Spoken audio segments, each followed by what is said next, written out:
So it's out in the open now. We now know who the third character in Sonic Forces is, and it turns out it's actually a custom hero, aka a character creation thing you can create yourself to put your own Sonic original characters into Sonic Forces. While that idea might sound weird on paper, this reception has actually been pretty positive. A lot of people are actually really excited for this, but there's also a vocal minority who are not a big fan of this, and I'm one of them. But it's not specifically like the fact that you can create your own characters. I think that's kind of cool. But anyways, in this video, I want to discuss my biggest problems with the custom hero in Sonic Forces. And remember, this is all my opinions. Don't go calling me ungrateful, because I still like this game. I do not hate this game. So whatever you all think, I don't hate this game. I don't hate Sonic. Don't hate Sega. This is all purely out of passion for the franchise, and I want it to be the best it can possibly be. So without further ado, let's get on to this. Okay, so I guess I'll get onto the nitpicky stuff first. Firstly, the animals you can choose all look kind of generic, which is obviously that's the point, they're meant to look like generic. But specifically, they look like Sonic Boom characters, like from the TV show, if you've ever seen it. They look kind of weird and out of place, but to be fair on their part, we've not really seen much with like the gears and stuff you can put onto these characters. So maybe they'll look better afterwards, but right now my impressions are these characters look really generic, and I wouldn't really want to play as any of them. Other than maybe the wolf. The wolf is alright. And then my second issue, which might not actually turn out to be an issue, but I'm kind of worried about it, is the cutscenes in the game. Because you have a custom character, they won't be able to address you by name, and I'm also worried that he's not gonna be able to talk at all, like the custom character. So if that's true, and classic Sonic doesn't talk either, you have modern Sonic just talking to two puppets, and it's gonna seem like he's just gone crazy.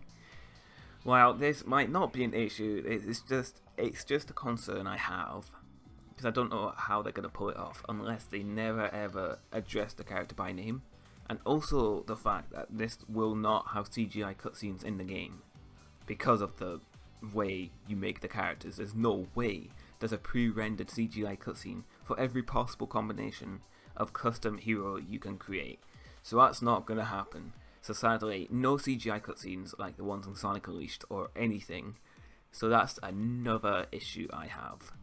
I think the biggest issue I have with the custom hero in Sonic Forces is just his gameplay style itself. Basically, he plays the classic and modern stages, but remixed a bit. There's a few enemies here, there's some grappling hooks there, and to be honest, I don't think it looks particularly fun. Because basically, you've got stuff like the grappling hook, which looks fine, I guess, but it looks, I don't know, it looks really slow.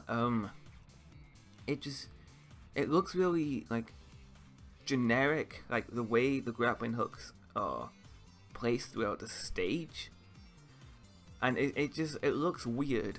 And also the fact that there's so many enemies you just have to defeat. I don't enjoy that aspect, because I don't enjoy when you have to stop to defeat enemies in Sonic games. I just think it slows down the pace of the game, where you should just be aiming to start from the level to the finish of the level. That's what it should be.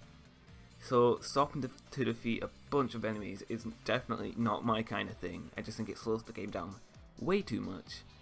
And yeah, the flamethrower is kind of cool, but what I've kind of noticed is that it feels like the boost, but without going fast. It just feels like, because you just use it right and the enemies just instantly die, exactly like the boost, except with the boost you actually go fast, but with this flamethrower you don't, you still go slow. So I'm worried that once this game comes out, I play through these hero levels once, and I'm never going to want to play them again because of the modern stages. It's like, why would I want to play as the slower character who has to stop a million times to defeat a bunch of enemies, when I can just go to play the level as modern Sonic and speed through the stage? It's like, I'm never gonna play the custom hero levels ever, like after the first time. Because for me, they feel like the Sonic Generations missions. That's what they feel like. And if you know them, you never really, you don't really play those mission levels a lot. You'll play them like once so you can progress forward with the game, and then you'll never play it again. So I'm afraid that that's going to happen again with this game. But I'm really hoping I'm wrong here, because if they pull it off, because I know we've only seen the first level and everything, so it's kind of hard to judge the entire game. But based on this like footage we've got alone, I'm not really looking forward to it. But maybe they can prove me wrong. I want them to prove me wrong. So yeah, that's pretty much my biggest problems with the custom hero in Sonic Forces. Like I said at the beginning, I don't hate this game at all, and I definitely do not hate Sonic. I'm gonna probably pick up this game. It's just I've kind of lost a lot of interest in it. But it shouldn't matter if I hate the game or not, because we all have our own opinions. So if you want to tell me your opinions, let me know in the comment section below. Thank you for listening to this discussion video, and I'll catch you later.